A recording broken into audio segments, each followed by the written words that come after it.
This is Mindset for Success with your host, Dr. Leslie Knudsen. Each week, she will interview women entrepreneurs to explore the unconscious psychological struggles they faced as they build their businesses and how they overcame them. Here's your host, Leslie Knudsen.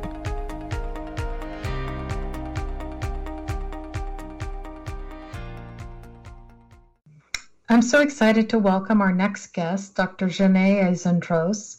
Janae is the chairman and the CEO of Ahava Group Global, AGG, a woman-led modern media parent company that serves Fortune and multinational media companies in 15 locations globally. This year, she reached a new height in her career when she scaled Ahava Group Global to 9 figures. She's an internationally recognized leader and is the creator of the first impact fund in Canada, led by an Afro-Canadian woman that focuses on women entrepreneurs creating social impact through technology. It's such a pleasure to have you here today, Janae. Thank you so much for joining me. Thank you for having me. Thank you so much, Leslie. Janae, as you know, it takes a lot to be a successful female entrepreneur, and business acumen is key, but we rarely talk about the psychological challenges that women often face to achieve that success. And I refer to these as those negative and sometimes persistent thoughts that create doubt or undermine success and can destroy self-confidence and risk-taking. Could you share with us, Janae, a bit about your inspirational journey of how and why you decided 9 years ago at the age of just 31 to become an entrepreneur of a consultancy company empowering women? I imagine it might have had some risk for you. Well, there definitely was some risk, and it didn't initially start that way. You know, I was never focused on Fortune Corp's media companies or even consultancy. It's that actually came after when we pivoted the company in 2016. How I started was by just taking my gifts or my God-given talents and just trying to put them to work. I was going through a lot of life transition at the time. When I started my company, I did ask for a divorce. I was a mom of 2 little kids under the age of 5. And life was very uncertain, and there's a lot of fear because I wasn't really anchored in anything at the time as I am now. Mm-hmm. And I just felt like I was always, I had to find my way through a lot of very tumultuous life-altering dynamics. Mm-hmm. Mm-hmm. And how were you able to do that? How were you able to make your way through life tumultuous dynamics? Well, as I was building, when I started my creative agency at the time, or full-service creative agency at the time, I was also podcasting on a lot of different types of topics: women's empowerment, leadership, spirituality, religion, emotional awareness, and just topics that really were where I was on my journey, and it gave me access to interviewing some of the world's most renowned leaders, healers, celebrities, thought leaders, on topics around leadership, emotional intelligence, emotional awareness, spirituality, healing, with just different healing modalities. In the process, I realized that I was just healing myself in that process. And there was part of the tools that helped me walk through, but I don't think anything really prepares you for entrepreneurship. I think a lot of times, and the way that society almost frames it, it's like, yeah, you have an idea, put it together, and then all of a sudden you're going to turn it to Jeff Bezos. No, it's totally unrealistic. Mm-hmm. You know, many people go through this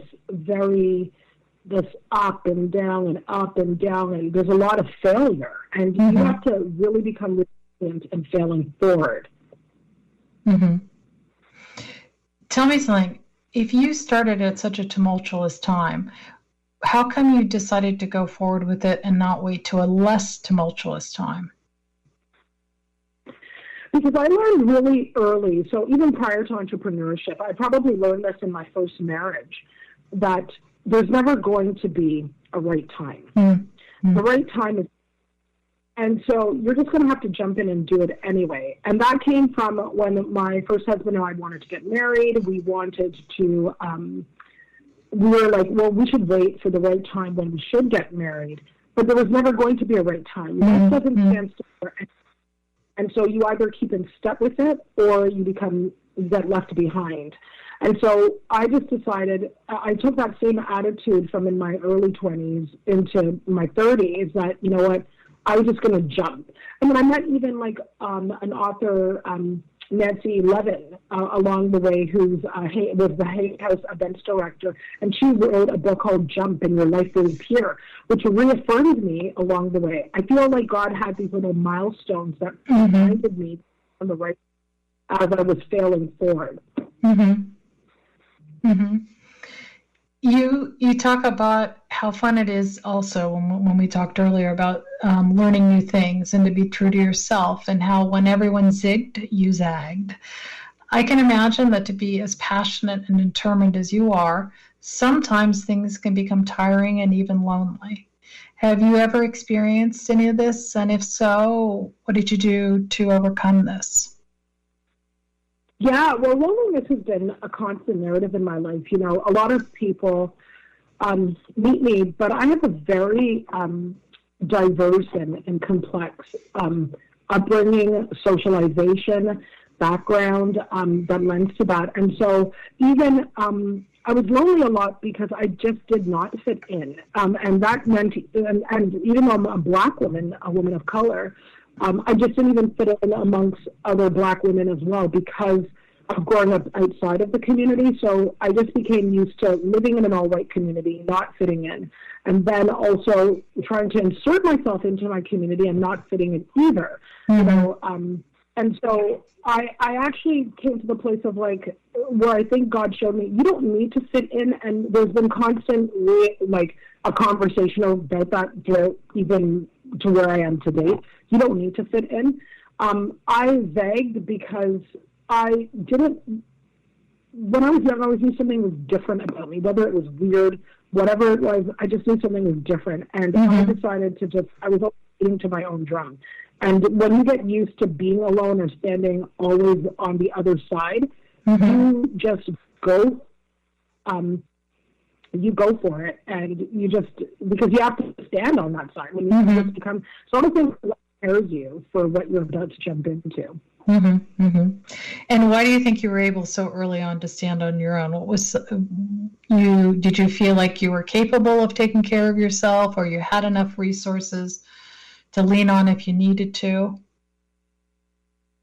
Actually, I didn't have enough resources. You know, I grew up in marginalized circumstances, and then so it was never, I always share with people, you know, there's a perception at times around me where people think that I came from money. I did not come from money. My parents were immigrants. I'm a first generation Canadian. I started the first 9 years of my life in a housing project.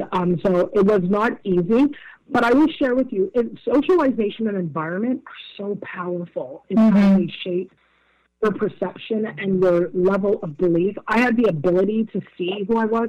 I grew up in an environment too that maybe was bubbled. You know, I was never taught to feel inadequate for being who I was or the color of my skin or any of that. And so I'm very supportive of people that unfortunately don't have that conversation, but I also have to remain true to my part of the conversation. And when you don't have, if you're not growing up feeling inadequate about what you look like, or it doesn't mean I didn't experience insecurities, 100%. I still have them. But I wasn't allowing my insecurities to define who I was. And also I didn't have an environment that reinforced my insecurities either. And so I was able to, and I always had like great, amazing mentors along the way that were always cheering me on and healing and feeling, and like feeling and helping me feel my way through these circumstances. So, so you didn't get stuck in the insecurities either, right? If the mentors kind of. Yeah, I didn't get stuck in the insecurities, and I wasn't. I was just. It doesn't mean that I didn't get stuck in places in my life. But I didn't stay stuck in those insecurities long, because when you're a child that grows up in a tumultuous dynamic, you either freeze or you fight. And I've been fighting, and I think just my mom's example, she was always fighting. Even when she even got stuck in her own, she was always fighting. And so if you're able to better, you can be better and do better in the world. That's why visibility is important. But I also share with people too, is that visibility isn't always about seeing someone who's just like you doing it. Sometimes it's looking at other people in your environment that have overcome and have inspirational stories, and not getting locked into only, unless the person has your exact narrative or shares your culture or your skin color or all of that type of stuff. You can learn from everybody. And if you're open, truly, truly open to learning from everything that life gives to you, you can, as Elizabeth Gilbert taught us, eat, pray, love. You will have that type of experience. Let me ask you this. You talk about entrepreneurs not necessarily having a happy life. So in terms of how did you persevere early on when you were setting up your business, when things were not necessarily happy or easy? Well, I wouldn't say that entrepreneurs don't have a happy life. I think a happy life or a joyful life is a choice. Happiness for me is that's fleeting and it's very temporal. But joyfulness is this anchor of sustainability that goes down deeply rooted into your soul and sustains you. It's like an aspect of contentment. So what I will share is this. What allowed me to persevere was I would share highly successful people I will say we're hardwired to not settle for just good enough. And a few years ago, I came to the realization is that it didn't matter about how many material things I acquired, if they were temporal, because I was never happy once I hit a milestone, whether I was buying a dream home or getting the car that I wanted. Those were temporal. It didn't matter how many places I traveled to. Why was I walking around without peace? And then I realized, so walking around without peace because I lost my sense of connection to the source, the very divine creativity and fluid energy that flows through all of us. And so when I got anchored in that again, I discovered that I could have the peace that passes all understanding, and I could want that. But it took work in terms of looking at my life through what I call the 7 pillars of harmonious living. Looking at what is my relationship with source, what do I do for play, what do I do to keep my mindset in check, how does it affect my business, wealth, and success, what healing modalities am I open to, how am I taking care of my health and my physical body, what am I giving to my community, how am I loving my family and my friends and myself ultimately. And so when I started looking at myself from that perspective, I was like, wow, I have the ability to expand capacity based upon who I am, the very core root.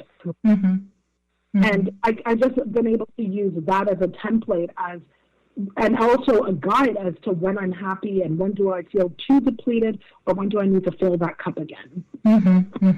And how long ago did you learn that, who I am? Or is it sort of evolving and it continues to evolve?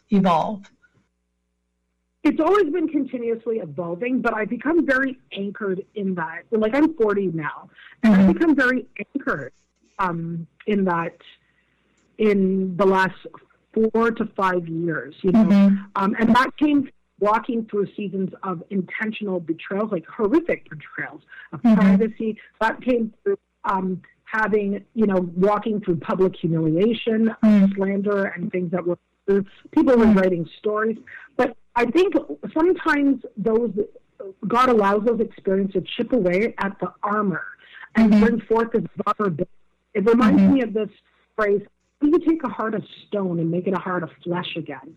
And I think for me, what has happened with me is that I was very callous and I allowed my walls to become shattered and broken down. And I started looking at some of those obstacles were actually the catalysts and the healing tools to chipping away at that armor that allowed me to show up as my authentic self. And so I just feel really inspired and empowered now. And I just want women to feel beautiful. Like I feel beautiful and I want them to look at that. Let me ask you something else. do you, in looking backwards and talking about your upbringing, do you think your upbringing hurt